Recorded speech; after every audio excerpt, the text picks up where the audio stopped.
안녕하십니까. 전기 응용에 이제 조명공학하고 전열공학을 같이 하게 된 임경순입니다. 아무튼 만나 뵙게 돼서 반갑고요. 자, 우리 전기 응용은 이제 크게 여러분들 나눠보면 조명공학, 전열공학, 그 다음에 전동기 응용, 전기철도, 그 다음에 화학, 전기화학, 그 다음에 이제 반도체 이렇게 나누는데 저는 이제 여러분들하고 조명공학하고 전열공학을 이제 같이 한번 해보도록 할게요. 그래서 오늘 첫날 이제 제일 먼저 나오는 내용은 자, 제 1장이다 라고 해서 조명공학에 관한 내용을 좀 같이 공부해 보도록 하겠습니다. 자, 조명이다 라는 것은 쉽게 얘기하면 한 글자로 얘기하면 이제 빛이다 라는 걸로 볼 수 있다. 그죠? 빛인 이 조명에 대한 내용을 좀 해야 되는데 우리가 우선 이 조명에서 빛이라는 놈을 내는 매개체, 그러니까 강원이라고 하는데 빛이라는 강원에 의한 의미로 이 조명공학을 나눠보면 빛을 내는 강원은 두 가지가 있어요. 우리가 말하는 이제 주광조명이다 라는 내용이 하나가 있고요. 그 다음에 이제 인공조명이다 라고 부르는 게 하나가 있는데 주광조명이다 라는 것은 우리가 이제 태양의 빛을 이용하는 거고, 인공조명은 사람이 이제 인위적으로 빛을 내는 강원을 만드는 대표적인 강원인 여러분들 전등이다 라고 보시면 되겠죠. 그죠? 그래서 이런 의미에서 초반부에는 이제 이 주광조명에 대한 의미를 좀 볼 거고요. 그 다음에 후반부로 들어가면 이제 인공조명에 대한 이제 전등의 뭐 종류라든지 각각의 이제 특징에 관한 내용들을 쭉 보시게 되는데, 오늘은 이제 첫날에는 여러분들 조명에서 관한 내용에서 이제 기초적인 내용을 한번 해보도록 할게요. 그럼 우선 여러분들이 알고 있는 이 빛이다 라는 것은 뭐냐라는 겁니다. 빛은 하나의 에너지다 라는 거다. 그래서 우리 빛이라는 것은 이제 어떤 전자파로 이동하는 에너지를 빛이다 라고 해서, 전자파라는 것은 이제 기본적으로 어떤 파장, 길이를 가지고 있다 라고 보시면 되죠. 그죠? 그래서 제일 먼저 이 내용에서 나오는 우리가 이제 조명공학의 기초 이론이라고 제가 적어서 조명공학의 기초 이론에 관한 내용을 좀 설명을 해 드릴게요.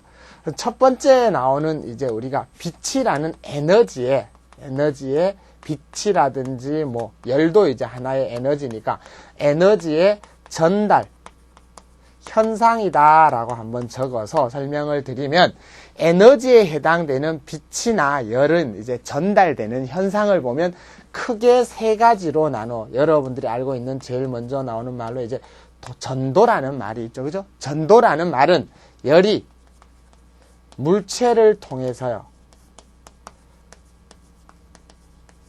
이동하는 하나의 현상을 우리가 이제 전도다라고 해서, 물체를 통해 열이 이동하는 현상이다라고 해서 쉽게 설명을 드리면, 여러분들이 이제 물을 끓는 주전자 안에다가 쇠젓가락을 담그게 되면 처음에는 열을 못 느끼지만 조금 지나면 이제 손에 여러분들 열을 느끼게 되는 게 바로 열이라는 놈이 어떤 쇠젓가락이라는 물체를 통해 이동되는 현상을 전도다라고 하고요. 그 다음에 이제 두 번째에 나오는 게 이제 대류라는 말이 있네요. 그죠? 대류. 자, 대류라는 것은 열이 집단적으로 이동하는 하나의 현상을 대류다라고 해서, 대류라는 말 많이 들어보셨죠? 그죠? 열이 이제 이동되는 현상이고, 요 두 개인 전도와 대류는 보통 이제 우리 열에 관한 어떤 여러분들 전달 현상에 관한 내용이고, 우리가 말하는 빛이라는 놈이 그럼 전달되는 거는 이 복사라는 말을 씁니다. 복사. 자, 복사라는 것은 전자파로, 그러니까 에너지가 전자파로 전달되는 하나의 현상을 바로 복사다라고 하는 거예요. 이때 우리 에너지다라는 놈은 바로 빛 에너지를 보시면 되죠. 그죠? 이 빛 에너지가 전자파다라는 말. 그죠? 전자파로 전달되는 현상을 복사다라고 하는데, 우선 그럼 이때 빛이라는 놈이 전자파로 전달되는 현상의 복사는 얼마만큼의 크기로 나타낼 수 있느냐라는 내용에서 나오는 말로 이런 말이 나와요. 자, 요 내용은 이제 여러분들 시험에 나오니까 알아두셔야 돼요. 우리가 복사 속이다라는 말이 나와. 복사 속. 복사 속이다라는 말은요, 단위 시간당에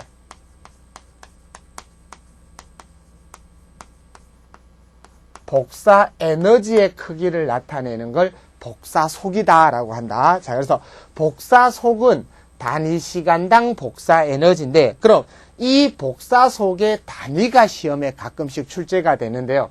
그럼 복사 속의 단위를 보기 위해서, 자, 우리가 복사 속의 단위를 보통 우리가 K다라고 해서 그냥 K 의미로 보면요. 자, 복사 속은 단위 시간당이니까 단위 시간당 복사 에너지 W다라고 적어서 단위를 한번 보면 이제 에너지의 단위는 보통 우리 이제 줄이라는 단위를 쓰고, 그죠?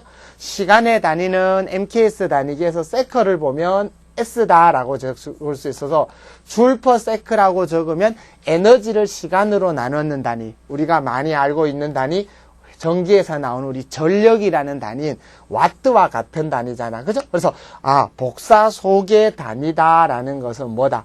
와트라는 단위를 쓰는구나 라고 알고 있으시면 된다. 그래서 우리 빛이라는 어떤 에너지가 전자파로 전달되는 현상을 복사라 하는데, 보통 우리가 이제 여러분들이 의미적으로 보면 전자파에 관한 크기에서 이런 말이 나오잖아. 우리가 알고 있는 이제 주파수를 여러분들 F라 하고요. 그 다음에 파장을 갖다가 라무다라 하고, 그 다음에 우리 빛의 속도인 광속을 C라 했을 때 보통 우리가 이제 파장 라무다라는 놈은 광속에다 주파수를 곱한 크기로 많이 나타나는데, 그럼 우리나라 상용 주파수가 지금 60Hz라 하잖아. 그죠? 그럼 60Hz라는 이 전력파의 파장은 얼마만큼의 길이인 전자파로 전달되는지를 나타내 보시오라고 하면, 주파수 F는 C분의 이제 주파수 F는 C분의 잘못 적었다. 그죠? 여기 이제 C는 여러분들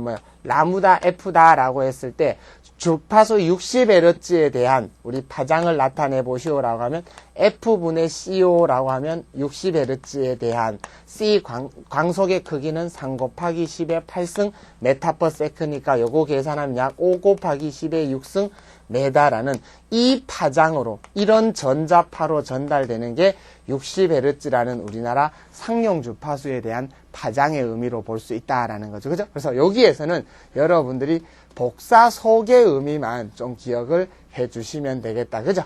자, 그 다음 이제 나오는 내용은 두 번째다라고 적어서요. 자, 그럼 전자파로 전달되는 현상인 복사라는 놈에 의해서 우리가 이제 파장을 가지고 있다는데, 그 파장에 따라서 우리 여러 가지 이제 여러분들 전자파로 나눠지는데, 저는 이렇게 한번 적어 볼게요. 전자파에 따른 에너지의 분류라고 할까요? 그러니까 전자 파장에 따른 에너지인 전자파의 분류를 보면 보통 이제 이런 게 있어요. 감마선이다라는 게 있고요. 그 다음에 이제 X선이다라는 게 있고, 그 다음에 이제 가시광선이다라는 놈이 하나 있고요. 자, 그 다음에 이제 방송파가 하나가 있고, 그 다음 우리가 쓰는 이제 전력파다라는 게 하나가 있는데, 이쪽으로 여러분들 올수록 파장이 어떻다고 보시면 되고요. 짧은 파장을 나타내고, 이쪽으로 갈수록 이제 파장이 긴 파장을 나타내는데, 그럼 감마선이다라는 놈부터 전력파라는 우리 파장까지 전부 이제 전자파라는 어떤 길이, 파장을 가지고 있는데, 그럼 이런 파장을 가지고 있는 전자파 중에서 실제 우리 사람의 눈으로 봤을 때 어떤 빛이라는 것을 느낄 수 있는 파장에 해당되는 선은 요 가시광선이다라는 말을 많이 듣잖아. 그죠? 그래서 가시광선이 바로 우리 사람의 눈으로 봤을 때 어떤 빛을 느끼는 파장, 그러니까 전자파의 길이가 되는데, 보통 이 가시광선의 파장의 길이는 얼마 정도 되냐면요. 380에서 약 한 760 나노메타 정도의 파장의 길이를 가지고 있는 선이 가시광선이다라고 보시면 돼. 그럼 380에서 760 나노메타의 길이를 가지는 전자파의 이 가시광선을 스펙트럼을 통과시켜 보면 대표적인 색깔이 이제 여러분들이 알고 있는 빨, 주, 노, 초, 파, 남, 보 요렇게 7색깔이 나잖아. 그죠? 그래서 가시광선은 이제 빨주, 노초, 파남, 보라색으로 나타내는데 여기에서 이제 기본적인 내용으로 잠깐 한번 보면 자, 우리가 적색이라는 놈보다 파장이 약간 여러분들 긴 선이 있을 거고 보라색보다 파장이 좀 짧은 선이 있는데 적색보다 파장이 좀 긴 선을 우리가 적외선이다 라고 부르고요. 그 다음에 보라색보다 파장이 조금 짧은 전자파를 우리가 자외선이다 라고 부르잖아. 그죠? 보통 우리 이제 적외선 그러면 요놈의 파장은 한 760에서 3000 나노메타 정도의 파장을 가지고 있는 게 적외선이고 자외선이다 라는 것은 약 한 10에서 380 나노메타 정도의 파장을 가지고 있는 선을 자외선이라 하는데 적외선과 이제 자외선은 어떤 용도로 많이 쓰이는지를 뒤쪽에 이제 나오는 내용으로 봤을 때 잠깐 설명을 드리면요. 이 적외선의 가장 큰 특성이다라고 하면 요 놈은요. 건조작용을 하는 것이 대표적인 작용이다라고 보시면 돼요. 그리고 이 적외선은 우리 신체에 적당히 여러분들 받아들이게 되면 신진대사를 촉진시켜서 우리 몸에 그다지 나쁘지 않는 선이 적외선이다라고 보시면 되고 자외선은 적외선에 비교했을 때 어떤 작용을 많이 하는 선이 자외선이냐라고 하면 대표적으로 이놈은요. 형광작용을 하고요. 형광작용을 하고 그 다음에 뭐 살균작용을 하고요. 그 다음에 이제 화학 작용과 같은 현상을 일으키는 것을 자외선이다 라고 해서 우리가 보통 이 자외선을 화학선이다 라고 부르는데요. 이 자외선은 이제 형광작용을 하기 때문에 나중에 인공전등 중에서 우리가 많이 쓰는 형광등에서 보면 자외선이 이제 일부가 나온다 라고 배우시는데 이 자외선은 우리 인체에 여러분들 너무 많이 흡수하게 되면 피부암 같은 걸 일으킬 수 있기 때문에 가능한 자외선은 이제 많이 여러분들 흡수하지 않는 게 좋겠죠. 그죠? 그래서 이제 적외선과 자외선의 의미를 잠깐 살펴봤고 다시 한번 자 들어와서 이제 우리 가시광선이라는 사람의 눈으로 어떤 파장을 느끼는 전자파는 380에서 760 나노메타라고 해서 그 스펙트럼에서 이제 적주, 노초, 파남, 보라색깔이 나오는데 이 7가지 색 중에서도 사람의 눈으로 봤을 때 가장 밝게 보이는 색이 있을 거 아니야. 그죠? 그때 그 선이 바로 여기에 있는 색이 뭔 색이냐 하면 황록색이다 라고 되어 있습니다. 황록색. 그래서 요 황록색을 우리가 뭐라고 부르냐 하면 최대 시감도의 색상이다 라고 해요. 최대 시감도. 즉 최대 시감도의 의미로 보면 간단하게 설명을 드리면 사람의 눈으로 보았을 때 가장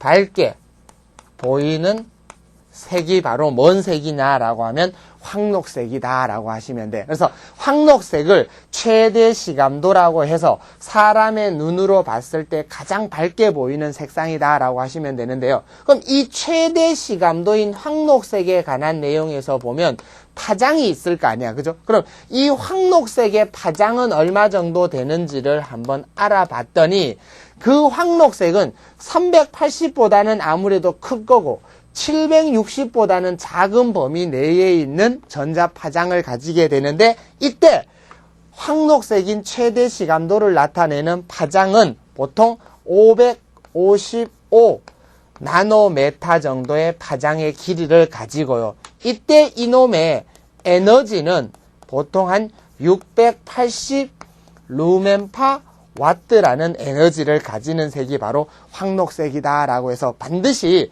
최대 시감도를 가지는 색은 황록색이고요. 그때 황록색의 파장은 555 나노메타. 에너지는 680 루멘파와트다라고 알아두셔야 되는데, 요때 680 루멘파와트라는 황록색의 여러분들 에너지는 555 나노메타의 빛의 에너지가 1와트라는 에너지를 운반했을 때에 해당되는 광속이다라고 보시면 되는데요. 그런 의미는 모르시더라도 황록색에 대한 파장과 에너지의 크기만큼은 여러분들이 꼭 알아두셔야 되는 내용이고, 그리고 여기에서 이제 기본적으로 이런 내용에 대해서 하나만 좀 정리를 해드리고 기본적인 이제 조명공학의 기초 이론은 좀 마무리를 지어보는데요. 이런 말이 나옵니다. 자, 우리 파장의 단위다라는 말이 나오는데요. 전자파라는 어떤 파장의 단위는 방금 제가 이제 여기에서 보면 파장의 단위를 이렇게 적었죠. 그죠?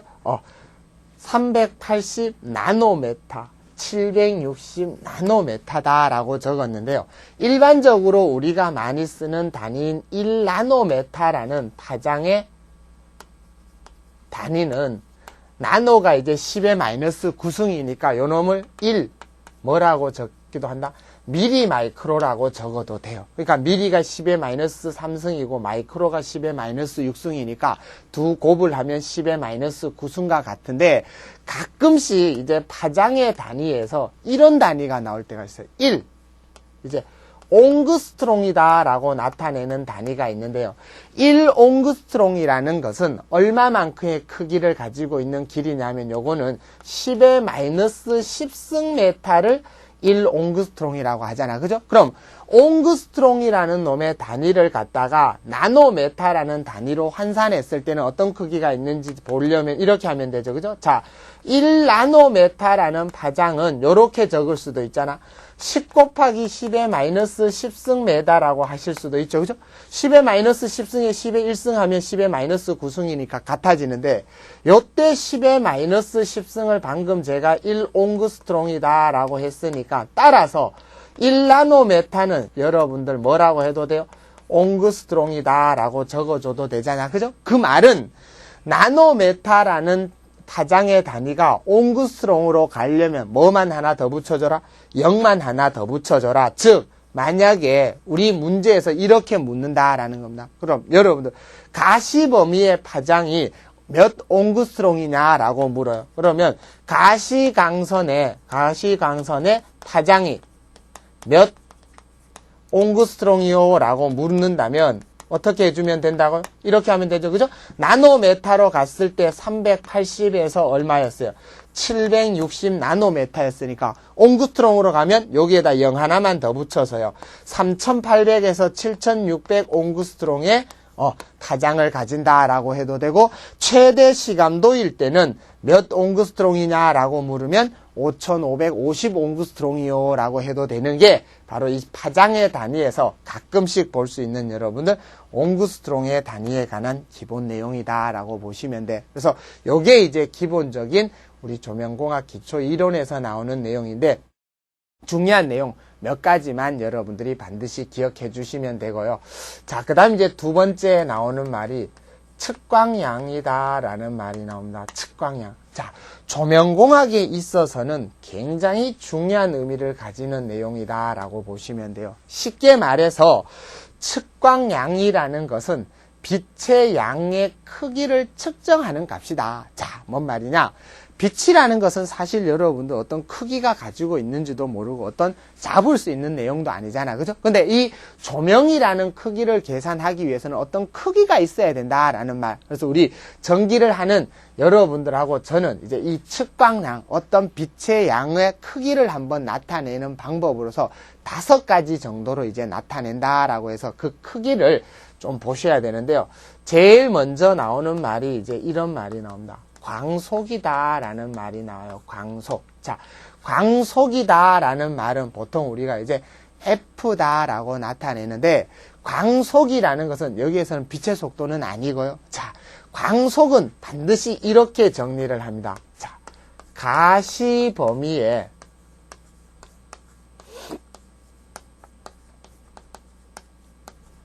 복사속을, 가시 범위의 복사속을 사람의 눈을 기준으로 측정한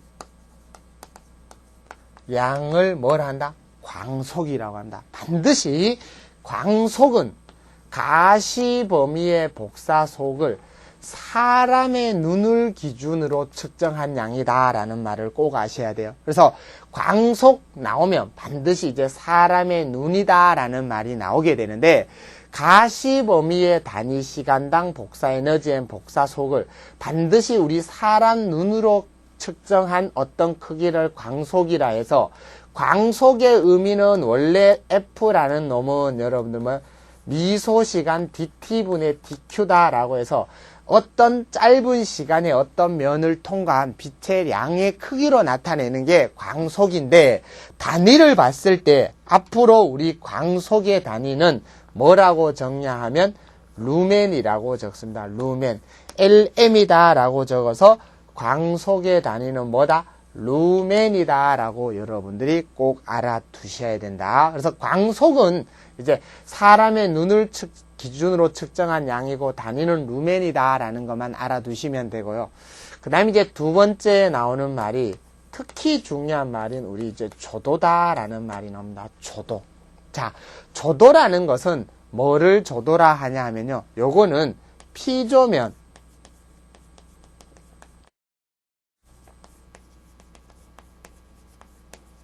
단위 면적 땅에 입사되는 광속의 양을 뭐라 한다? 조도다라고 합니다. 자, 조도는 피조면 단위 면적 땅 입사 들어오는 거죠. 그래서 입사되는 광속의 양을 조도다라고 했는데, 피조면 단위 면적 땅 입사되는 광속의 양인 조도의 크기를 나타내기 위해서 이렇게 한번 그림으로 볼까요? 이런 어떤 여러분들 뭐가 있다? 빛을 내주는 강원이 있다 합시다. 강원. 그럼 이 강원에서 여러분들 뭐가 나오네요? 광속이라는 놈이 나오잖아. 그죠? 그 광속을 제가 F 루멘이라 하고, 이 강원에서 나오는 광속 중에 내가 실제로 그 빛을 이용하는 면적은 요만큼의 면적이다 라고 합시다. 요 면을 실제 우리가 이 강원에 의한 빛을 이용하는 면이다 라고 해서 이놈을 피조면이다 라고 했다면, 이 피조면의 면적을 S메다 제곱이라 했을 때 조도다라는 것은 뭐를 조도라 한다? 조도 2라는 놈은 피조면 단위 면적 땅이니까 이 피조면 단위 면적 S에 대해서 실제 이 피조면에 들어오는 광속의 비 S분의 F다라고 나타내는 걸 조도라고 해서요.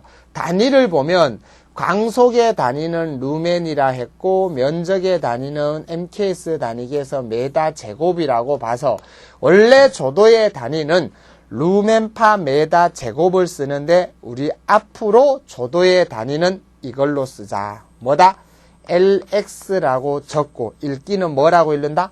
럭스라고 읽습니다. 럭스. 그래서 조도 2는 S분의 F로서 단위는 럭스라는 단위를 쓴다라는 거 꼭 알아두시고요. 자, 그럼 조도에서 S분의 F라는 크기로 나타냈을 때 요 S가 여러분들 면적인데요. 면적의 단위를 메다 제곱이라고도 쓸 수 있고 또는 뭐라고 쓸 수 있다? CGS 단위계로 보면 센티메다 제곱으로 나타낼 수 있잖아. 그죠? 그럼 그때 면적의 단위가 메다 제곱이 아닌 센티메다 제곱으로 나왔을 때 조도의 단위가 또 어떤 게 있는지 보기 위해서 저는 요렇게 좀 적어 볼까요? 자, 조도의 보조 단위다라고 해서요. 자, 조도의 보조 단위다라는 것은 방금 얘기했듯이 조도 2의 크기가 이제 S분의 F다라고 했는데요. F라는 놈이 광속 루멘이었고요. 면적의 단위가 이제 메다 제곱이었는데 보조 단위에서는 내가 센티메다 제곱을 적었을 때 요 놈의 조도의 단위는 뭐냐라는 거죠. 그죠? 그래서 조도 2는 S분의 F에서 면적의 단위 센티메다 제곱을 적었을 때 조도의 단위는 우리가 PHOT 포토라고 있습니다. 포토. 그래서 조도의 보조 단위는 포토라는 단위도 있구나 라고만 여러분들이 좀 기억을 해 주시면 되고요. 일단 기본적인 조도 2는 S분의 F다라는 피조면 단위 면적당 입사되는 광속이다라는 것은 반드시 알아두셔야 되고요. 그 다음 이제 세 번째 나오는 측광양에서 조도와 비슷한 의미로 나타나는 광속 발산도다라는 놈이 있습니다. 자, 우리가 광속 발산도는 조도라는 놈은 피조면 단위 면적당 뭐 되는 입사 들어오는 광속의 양이었다면요. 광속 발산도라는 놈은 발산은 뭐야? 내보내는 거잖아. 그죠? 그래서 광속 발산도는 이렇게 적으면 돼요. 단위 면적당 발산되는 광속의 뭐다? 양을 갖다가 광속 발산도다라고 하시면 돼. 자, 단위 면적당 발산되는 광속의 양이란 뭐냐? 쉽게 여러분들한테 설명을 드리자면 이 말입니다. 이런 여러분들 뭐가 있다? 이게 여러분들 강원이라 합시다. 이 강원이 있는데 이 강원 전체에서가 아니라 이 강원의 어떤 단위 면적이 있을 거 아니에요. 그죠? 요 강원의 단위 면적을 제가 S메다 제곱이라 했다면 이번에 광속 발산도는 이 강원 전체 강원 중에서 요 단위 면적에서 나오는 발산이니까 나오는 거잖아요. 그죠? 발산되는 어떤 광속의 양의 의미를 나타내는 걸 뭐라 한다? 광속 발산도다라고 해서요. 광속 발산도를 제가 R이라고 적었다면 식으로 보려면 단위 면적당 발산되는 광속이나 조도에서 단위 면적당 입사되는 광속이나 일단 면적당이니까 면적 X고요. 들어오고 나가는 차이점이긴 하지만 둘 다 광속이니까 F라고 적으면 단위는 광속의 단위는 루멘이었고요. 면적의 단위는 메다 제곱이다. 그러면 루멘파 메다 제곱이라고 적어 놓고 보면 조도의 단위와 같잖아. 그럼 조도의 단위와 광속 발산도를 구분하기 위해서 조도의 단위인 럭스라는 놈 앞에다가 R자를 붙여서 우리가 RLX라고 해서 레드럭스라고 읽는 요게 바로 광속 발산도입니다. 그래서 광속 발산도는 단위 면적당 발산되는 광속의 양으로서 조도는 럭스였다면 광속 발산도의 단위는 레드럭스다라고 좀 알아두셔야 되고요. 마찬가지로 이 광속 발산도에 대한 우리 이제 보조 단위의 의미를 잠깐 한번 보면요. 자, 보조 단위는 똑같죠, 그죠? 요 단위 면적을 메다 제곱이 아닌 센티메다 제곱으로만 가면 되니까 광속 발산도 R은 S분의 F다라고 해서 단위가 루멘파 요번에는 센티메다 제곱이다 라고 하면 되는데 여기에서 한번 볼까요? 조도의 보조 단위를 볼 때 센티메다 제곱으로 나왔을 때 포토였잖아. 그죠? 그럼 광속 발산도의 보조 단위가 뭐요? 라고 물으면요. 광속 발산도에서 메다 제곱으로 나타날 때 럭스라는 조도에다가 뭐를 붙이면 R을 붙여서 뭐가 됐다면 광속 발산도의 단위가 됐다면 광속 발산도의 보조 단위는 조도 포토라는 놈에다가 뭐 붙이면 돼요? R만 붙여주면 되니까 뭐라고 적으면 돼? RPH다 라고 해서 레드 포토다 라고 읽어줄 수도 있잖아. 그죠? 그래서 그냥 보조 단위의 의미는 조도의 보조 단위와 광속 발산도의 보조 단위가 시험에 잘 나오는 건 아니지만 조도나 광속 발산도나 둘 다 뭐의 단위? 보조 단위는 있다라고 여러분들이 꼭 기억을 해 두셔야 돼요. 그래서 조도라는 놈과 광속 발산도라는 놈의 의미는 정확히 이제 구분해서 좀 보실 수 있으셔야 됩니다.